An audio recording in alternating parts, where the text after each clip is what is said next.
Have a brand? Do you want to get it in front of millions of people instantly? Well, email me right now, ogod@hiphopun.com. That's ogod@hiphopun.com. Your brand could be right before each video that we publish. Hit me right now. Do not wait. Yeah, let's have some fun, man. So let's want to start with your boy Snoop. Let's do it. So, doing our pre-production meeting, doing our thing, and like you said, it's election season, and all the ways around election season, you get your, you know what I mean, same consistent names that come out and start saying all this shit about this person, this candidate, why you should vote, why you shouldn't vote, all this shit, right? Snoop Dogg, the latest one, he was on social media saying this about your boy Donald Trump. Y'all some stupid motherfuckers. I'm saying that to y'all. And this punk motherfucker don't care. Don't vote for that nigga. Please don't. Look what he do. He just don't give a fuck. Y'all honest, blue-collar, hard-working people and suffering. So if he don't care about y'all, he really don't give a fuck about us. So fuck him too. And fuck everybody down with Donald Trump. I said a year, Snoop Dogg. So you accusing Snoop Dogg of being paid, allegedly, to say that? Allegedly, in my opinion, hell yeah. Allegedly, in my opinion, can't confirm or deny any of this. Hell yeah. Because this was the same Snoop that used to talk about Donald Trump in his raps. Damn. And Snoop was dope. Snoop still is dope. Right. One of the greatest lyricists to ever live, but we always get this bullshit right around election season. Now, I'm not saying that he's not genuine in his feelings toward Donald Trump right now. If he felt that way when Donald Trump was in office, although other people may feel different, that's his right to feel that way, right? But you got to give us more than he don't care about us. You got to give us more than the same old rhetoric that comes around every 4 years, every 2 years at election season when we trying to pick one or another. Now, we're going to talk about his counterpart in a couple moments, but who we going to vote for? It's going. You tell us to vote. We got to vote. Our ancestors died. They got beat. They got hit with water hoses. We know the stories. True, very real stories of what our ancestors and what our people had to go through for the right to vote. But then you tell us don't vote for this one, and who's his counter? You're supposed to vote for that? It's just whack, and you could tell somebody's in somebody's pockets. Yeah. You know what I'm saying?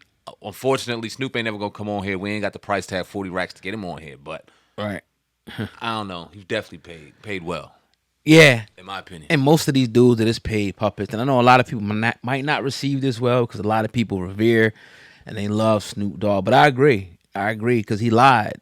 You know what I mean? Blatantly lied. And he tried to pretty much insinuate like Trump was bad for black people.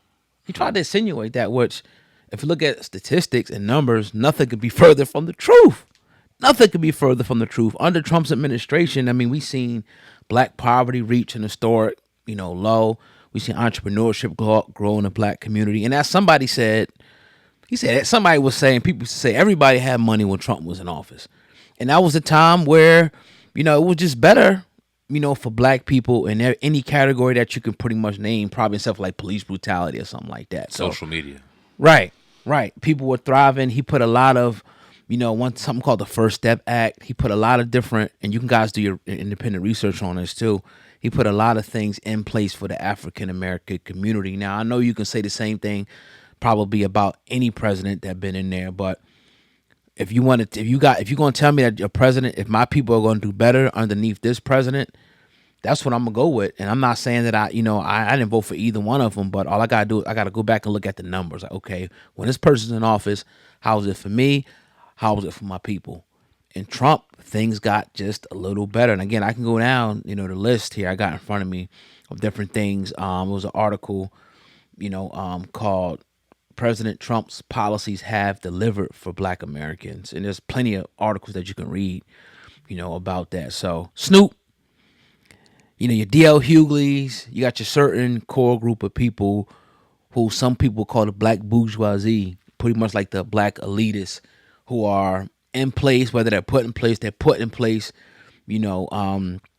kind of, quell us or keep us in a certain place or to sway us from doing a certain thing.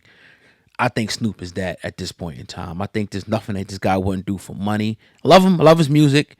But I think, he's sold out and paid for, and whatever, if somebody paid him to talk about anything, whether it be a jab, this or that, he would do it just like some other these puppets would. I got to be real about it. I just got to be real about it, man. When I see a message like that, it's like, come on, dog. So indirectly, like you said, now you saying F Trump. So are you now saying Go with Biden? That's exactly what he's saying. That's what you're saying. It's only two candidates. That's it.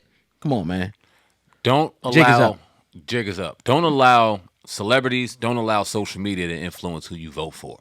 Don't even allow debates on Twitter. You can see the clips of the debates and things like that. Don't even watch it at all. If you genuinely care about who you're voting for, watch the debates on television, get up off of there. Do your own research on the policies and procedures of what's going on. Because if you allow these celebrities on either side, they're going to steer a narrative to get something that you appeal to personally and make you dislike the other person. And then from there on, it's a popularity contest. They do it all the effing time. And right around this time, we're going to see a row of black people on both sides pandering for either side without any of us doing proper research. We're influenced by what we see on these phones, and they know it. Do your real research if you genuinely care. If you don't, and it's a popularity contest, then jump on Facebook, jump on X, jump on whatever the case may be, and be influenced to see which one you like the most. Because this shit's a glorified popularity contest. A lot of people that's in the comments are going to argue one point or another. Have they actually done the research? It'd be the ones that write them fucking 12-page books that okay, I'm not reading all that shit, but at least they've done their research, right? Another thing that makes this dude wild is like, I guarantee you his tax rate was lower under Trump than it is now. You know it was. Guarantee you that. And not to cut you off, but the key thing you said there was do your own independent research.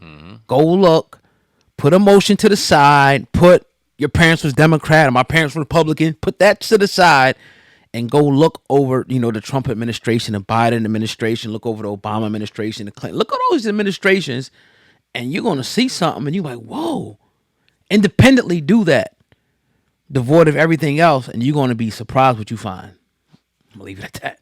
Transition, staying into politics. Current President Joe Biden. Like you said, it's election season. Around election season, we see our favorite rappers and various artists out here really promoting heavy for their favorite political candidate.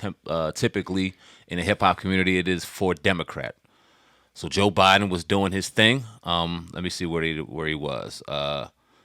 Right. The Rock and Roll Bells Pioneers was honored at a Congressional Black Caucus Foundational Annual Legislative Congress. Damn. Over the weekend, and this is when Joe Biden said this.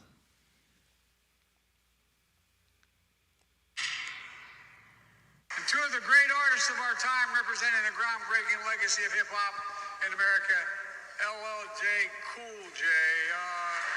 By the way,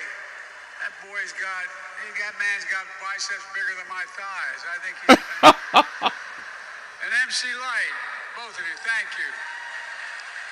Because they both have the light off on the mic, you're all here to listen to the new edition. Mike Bibbins, 40 years producing music that lifts our souls. You ain't reading off a teleprompter, still can't get it right. Dang. That boy. That boy. What's your thoughts, man? First of all, he don't know what the hell he's talking about at this point. Like he's the definition of a puppet, man. Like you go up there, you be the front man, you read on a teleprompter, we tell you what to do. You don't have no brain of your own. But I think it's just disrespectful, honestly, to know that these people, this is the president of the United States. You shouldn't make no mistake like that. Even messing his name up and then calling him a boy. I think it's just wild as hell, man, at the end of the day. But then again, these same people will sit down with a Cardi B. And, it's all pandering at the end of the day. Who do black people look up to? We see this person by the president. Oh, this must be, the one we got to vote for. Totally disgusting, in my opinion, man. But you see this dude doing all types of crazy stuff like that, man. Falling over himself, getting words wrong. A horrible representation for president, in my opinion. Horrible. Yeah, he's way too old. He's way too senile at this point. Right. And it's getting beyond the point. I was just thinking to myself, all right, I'm about to be 40 soon, right? If Grandpa was still alive and he called us boy, would I care? No, I wouldn't. That's my grandpa, right? It's grandpa. I wouldn't care. Even though he knows and has enough respect. Oh, grandpa's black, though. Huh? He's black. You damn, absolutely. 100%. And it definitely has a different connotation, but what I'm trying to get to is, right, if it was like a grandfatherly figure, nah, I wouldn't really mind. But you got to know better in that position as a president. Yeah, on who you speaking to as a legend in this hip hop game, as you are in front of a black caucus, knowing the sensitivity of that word, associated with this legend. And when it comes That's a to good it, point. and you didn't, you weren't mindful of it. You weren't talking to your grandson. You were talking to a grown ass man who was a legend, who was being known and recognized as such. And not only do you fuck up his name, but you call him a boy at the same time. And the sad thing is, and I don't know this to be fact, but I got a pretty good idea, is when it is time to vote, and if Joe Biden does go ahead and try to go for a second term, it'll be LL right there swinging the pom-poms and doing the thing to get him back in office, even though he was blatantly disrespected, and it'll be thrown under the rug and will be said, oh, we looked into it too much and all that shit. But he'll be one of the ones sitting right there front and center for this dude when he blatantly disrespected him, had no regard for him. LL been in the game shit since the inception of hip-hop. You know who LL Cool J was? Right. James Todd Smith. He's been on fucking CSI or one of them Jones for the last 20, 30. You ain't know who LL was, dog? Just some nigga. Just some boy. Big biceps. He said, that buck's bicep bigger than my thighs. So that motherfucker right. for fucking, man. Hey, that's the first thing you think about. God damn. This shit is crazy, man.